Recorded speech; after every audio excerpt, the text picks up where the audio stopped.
أما بعد فأعوذ بالله من الشيطان الرجيم بسم الله الرحمن الرحيم وأن المساجد لله قال الله تبارك وتعالى إن هذا القرآن يهدي للتي هي أقوم صدق الله مولانا العظيم قابل ذی تکریم محترم علماء کرام اور یہاں بیٹھے ہوئے میرے مہمان دوستوں، بزرگوں، ساتھیوں، سب سے پہلے تو میں آج اس مسجد کے افتتاح کے موقع پر قاری عبدالواحد الحسینی صاحب کو بہت بہت مبارکباد پیش کر رہا ہوں کہ اللہ تبارک و تعالی نے آپ کی تقوی، آپ کی محنتوں کو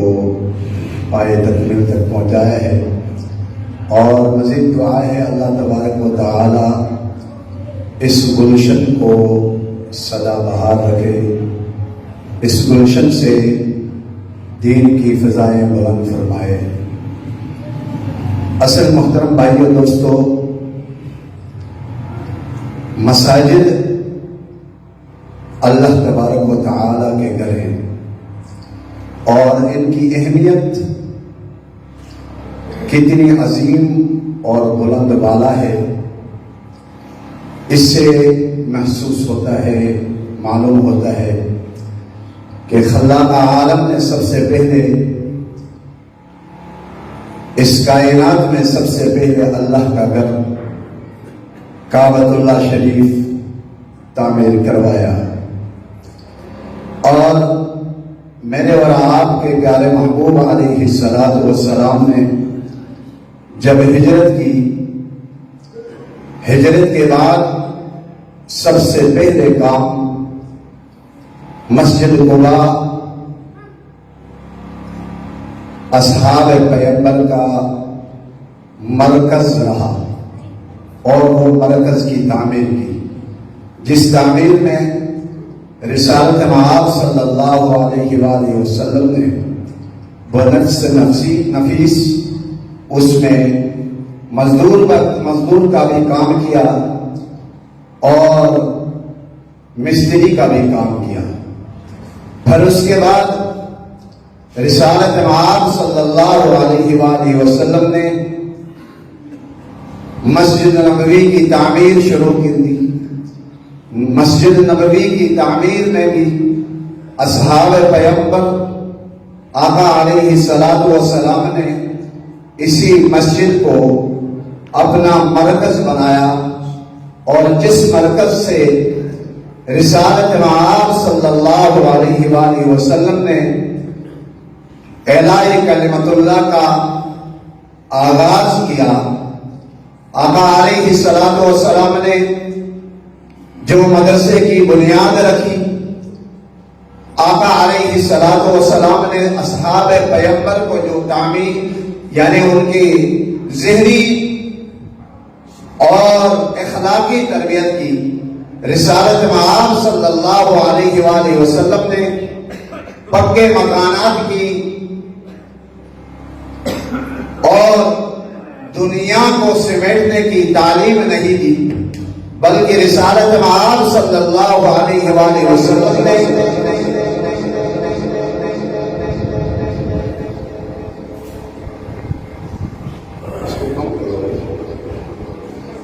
رسالت مآب صلی اللہ علیہ وآلہ وسلم نے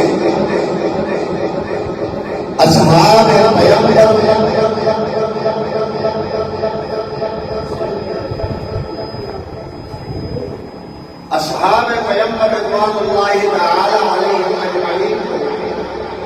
جو اخلاقی تربیت دی، وہ اس دین متین کو اپنے جسم پر محفوظ کرنے کے لیے رسالت مآب صلی اللہ علیہ وآلہ وسلم نے صحابہ کرام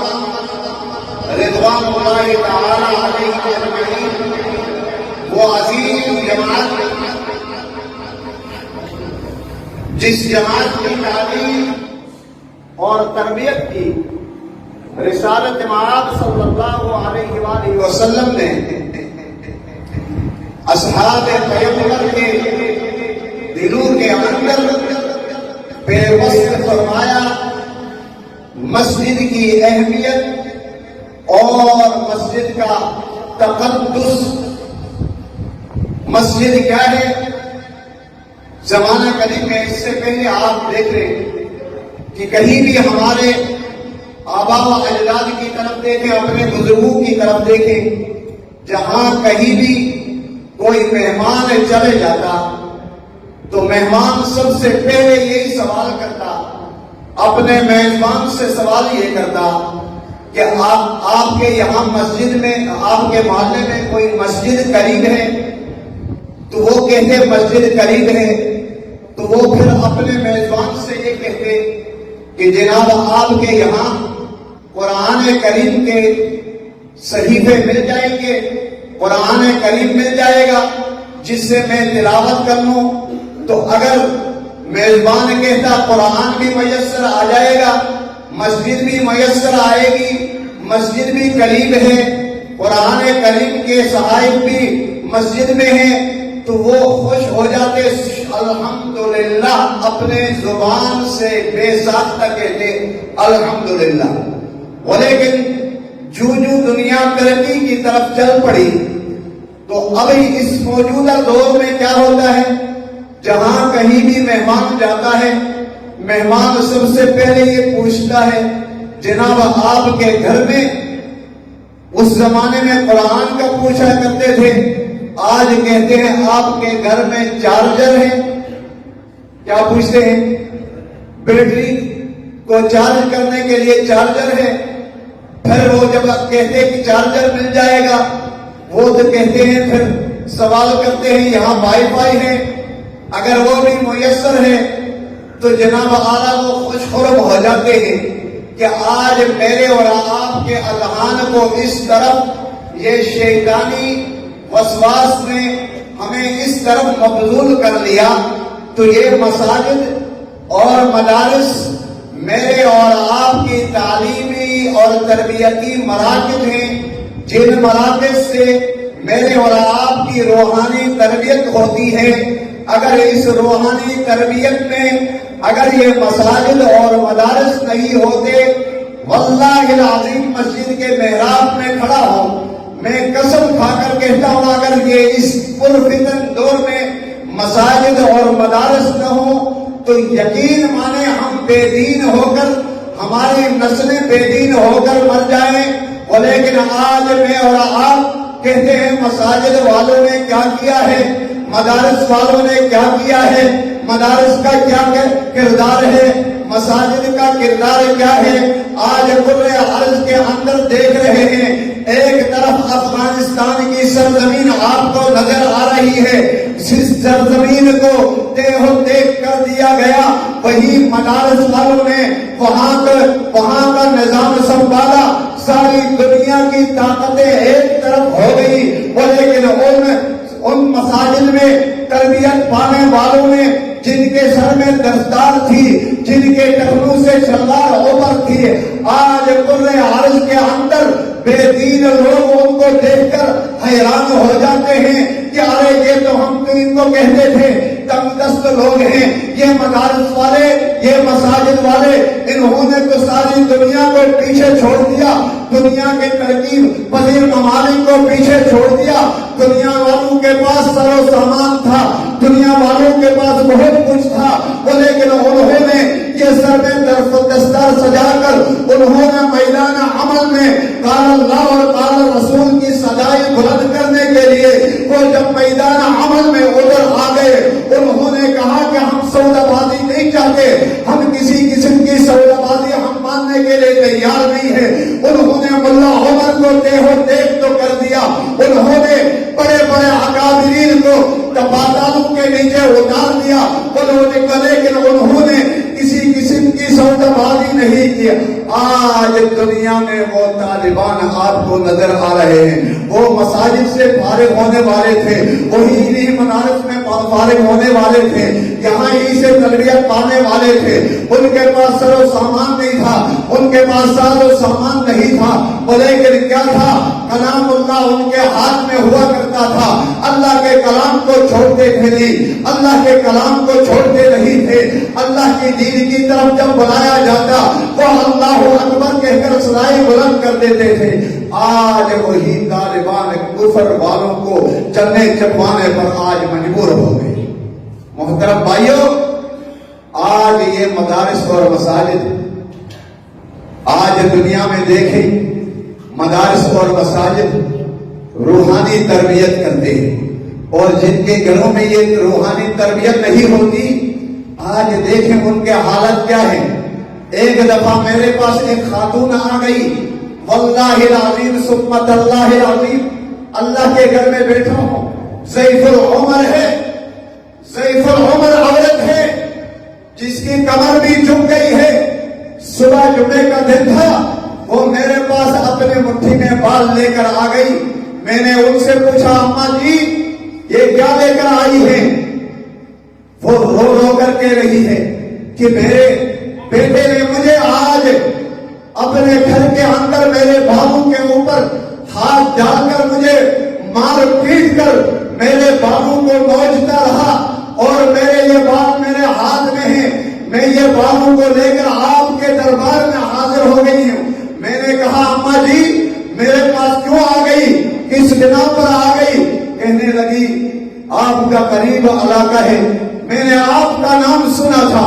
واللہ العظیم کہہ رہی ہے کہ میں نے آپ کا نام سنا تھا،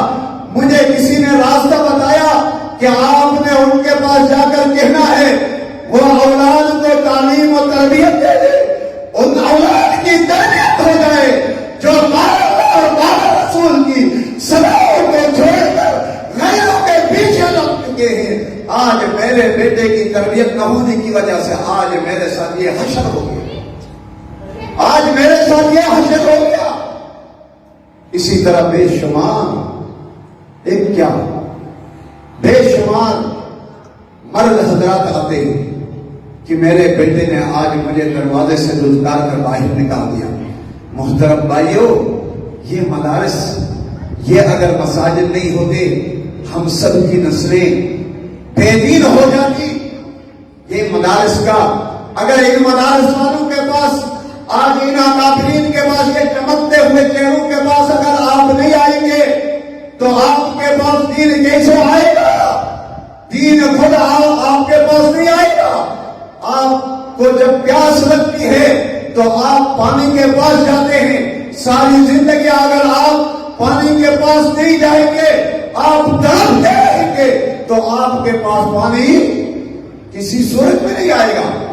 آپ نے پانی کے پاس جا کر گلاس لینی ہے،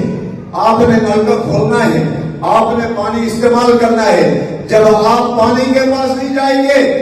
آج میرا اور آپ کا برتن ایسا ہے، ہم نے الٹا کر کے ہم نے برتن رکھا ہوا ہے۔ آج میں اور آپ نے اپنے برتن کو الٹا رکھا ہوا ہے۔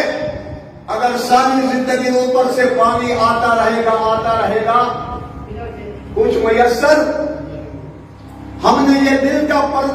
جو برتن ہے، یہ برتن کو ہم نے الٹا کر کے رکھا ہوا ہے، دماغ کا برتن کو الٹا کر کے رکھا ہوا ہے۔ اگر سیدھا کر کے رکھیں گے تو ہمارے ذہن میں، اذہان میں کچھ آ جائے گا نا۔ جب الٹا رکھیں گے تو اس کے اوپر ساری زندگی دیکھتے رہیں، وہ برتن بڑھے گا نہیں، اس برتن میں کچھ بھی نہیں آئے گا۔ سیدھا رکھیں گے اور پھر ہم منفی سوچ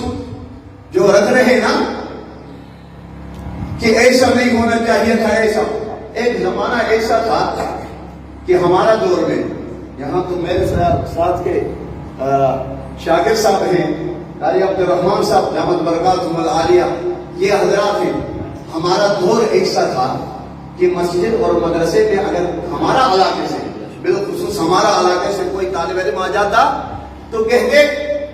کہ بھائی اب اس کو تو آپ نے مدرسے میں ڈال دیا، یہ بڑا ہو کر کیا کرے گا؟ کیا کہتے تھے؟ یہ بڑا ہو کر کیا کرے گا؟ اور یہاں شہروں میں بھی یہی، اگر کوئی بچی اور بچہ مدرسے میں آتے ہیں